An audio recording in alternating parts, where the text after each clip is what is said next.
मुलगी डोकावून गेली आत्ता एक. अच्छा, ती सुंदर आहे.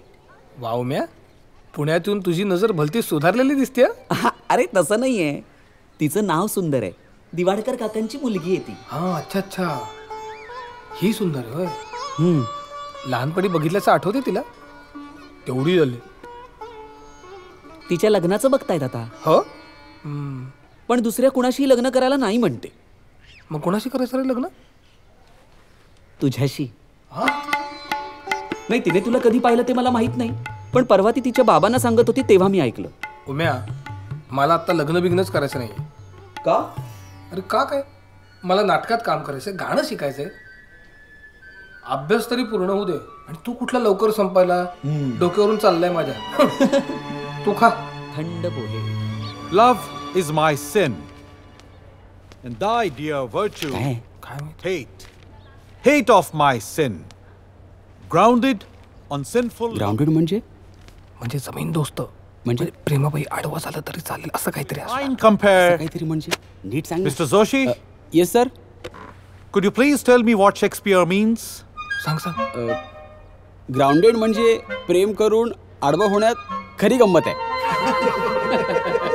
Rubbish. I am sorry sir. अरे मी गंमत मस्करी केली. तू गंमत केलीस, पण मला खरं वाटलं. Mr. Deshpande, what does Shakespeare mean? William sir. Yes, of course.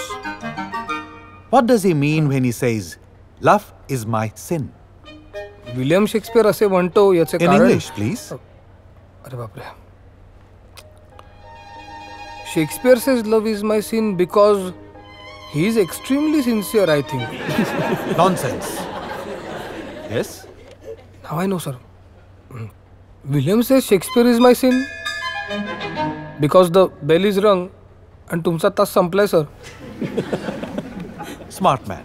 I know. Next time, we shall start with your answer. As you wish, sir.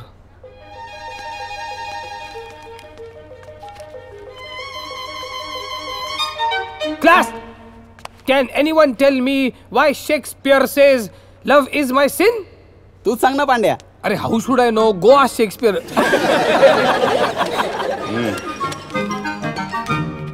काय चाललंय देशपांडे? काय नाही, सॉरी. वर्गात अशी प्रोफेसरांची टिंगल करण्यापेक्षा तुम्ही विनोदी लेखक का नाही होत? I am really sorry sir. काही सांगू नका. मी परवाचा तुमचा धनुर्धारी मधला लेख वाचलाय. हो. उत्तम जमलाय.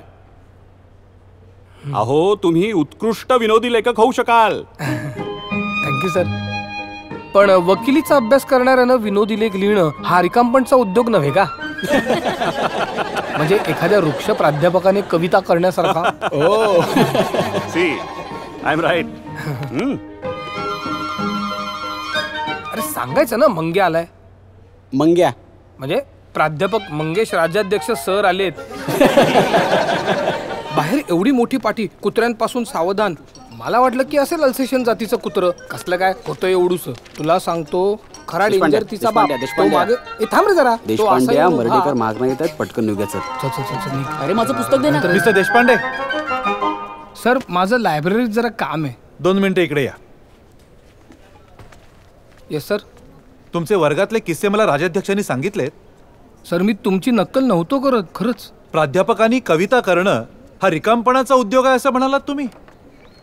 चूक झाली सर. मग या चुकीला शिक्षा मिळालीच पाहिजे. सर कुठलीही शिक्षा चालेल, फक्त माझ्या Shut up. कळवू Shut up. नका. या प्रेम कवितेला चाल द्या. कविता ह्या वृक्ष प्राध्यापकानं केली आहे. कशी काय?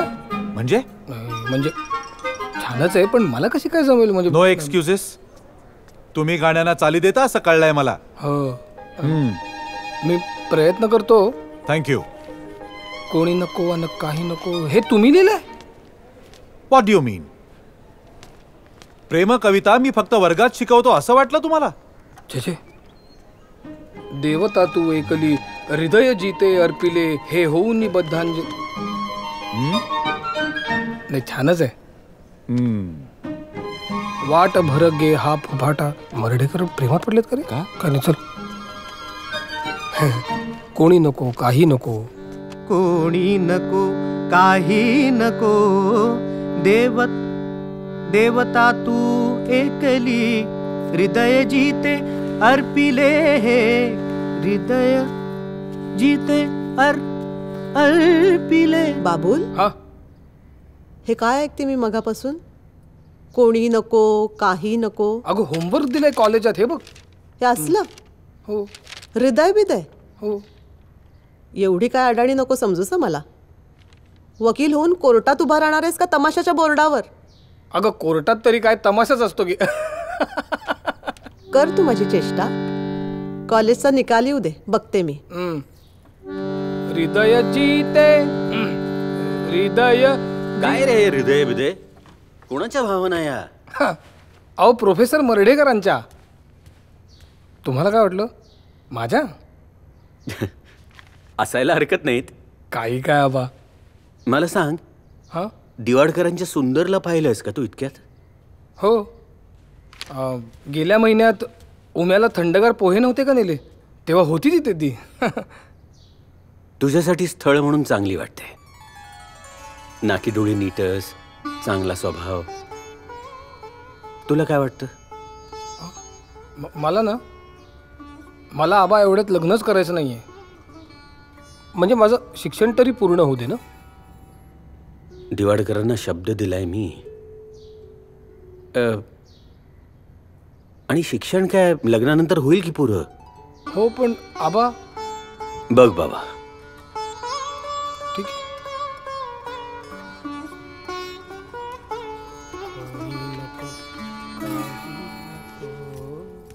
अहो काय झालं? एवढ्यात काही लग्नाचं मनात नाही त्याच्या. ऐकलं मी. मला काय वाटतंय, सुंदर त्याच्यासाठी एकदम योग्य स्थळ आहे. तुम्ही कळवून टाका दिवाडकरांना. त्याच्या मनाविरुद्ध? अहो मनाविरुद्ध वगैरे काय असतं? आणि लग्न म्हटलं ना तर सगळी मुलं नको नकोच म्हणत असतात. अहो पुढे जाऊन तो खूप काय काय करणार आहे.